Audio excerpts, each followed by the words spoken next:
Si vous souhaitez donner à vos photographies un aspect original, vous pouvez choisir de leur appliquer un effet vintage pour un côté tendance. Donc pour arriver à ce type d'effet, vous allez en fait devoir réaliser diverses manipulations. Nous allons donc voir dans cette formation comment procéder pour donner à vos photos un effet vintage. Donc la première étape va évidemment consister à dupliquer votre image d'arrière-plan. Donc je me place dessus, je réalise un clic droit sur le calque, puis dupliquer le calque. Je peux ici le renommer et je clique sur OK pour valider. Donc l'effet vintage va aussi évidemment devoir jouer sur les couleurs de ma photographie.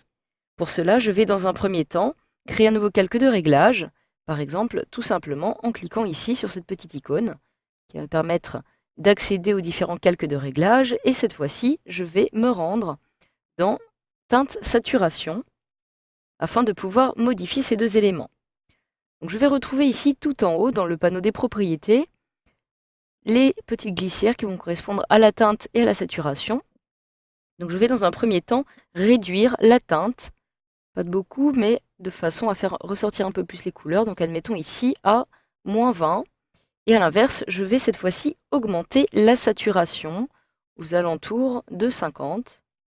Il aura pour effet donc de faire ressortir encore plus ces couleurs.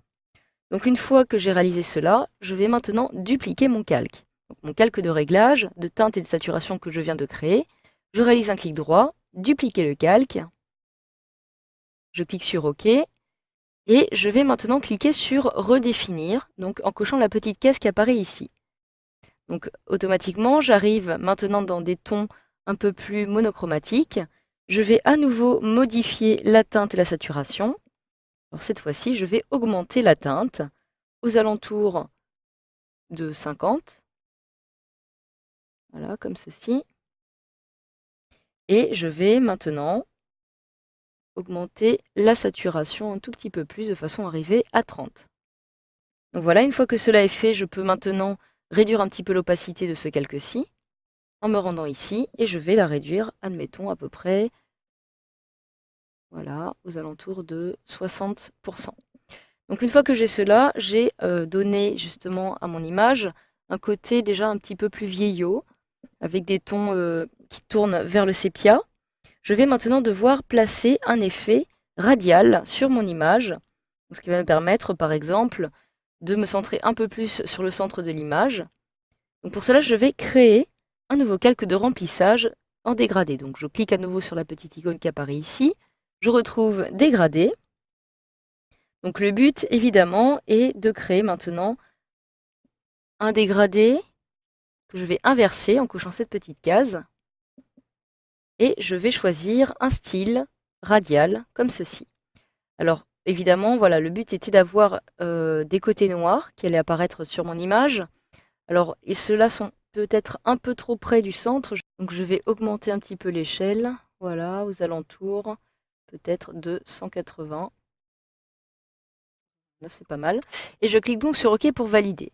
J'ai donc des contours qui ont été maintenant créés, qui donnent cet aspect de vignettage à ma photographie.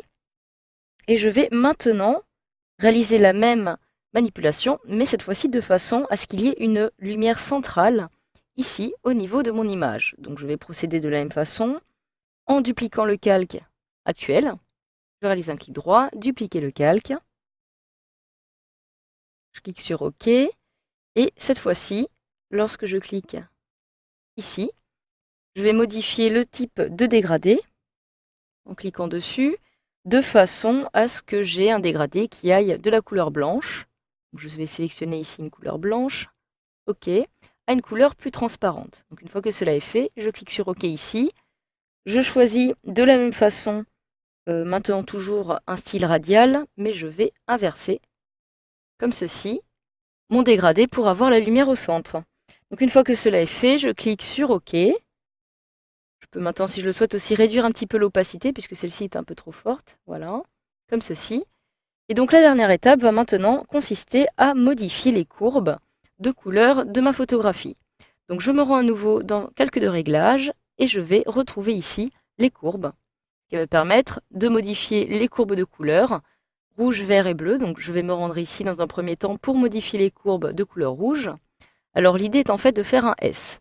Donc à partir de cette ligne qui apparaît ici en diagonale, je vais cliquer et en maintenant mon clic enfoncé, je vais pouvoir déplacer les courbes à peu près au même niveau, comme ceci, de façon à créer un S. Je procède de la même façon pour le bleu et pour le vert. Je me rends dans le vert, je vais réaliser un S aussi, comme ceci, de façon à faire ressortir les couleurs. Et pour le bleu, par contre, je vais réduire la courbe en l'abaissant comme ceci. Ça va permettre de donner des tons un peu plus sépia à mon image.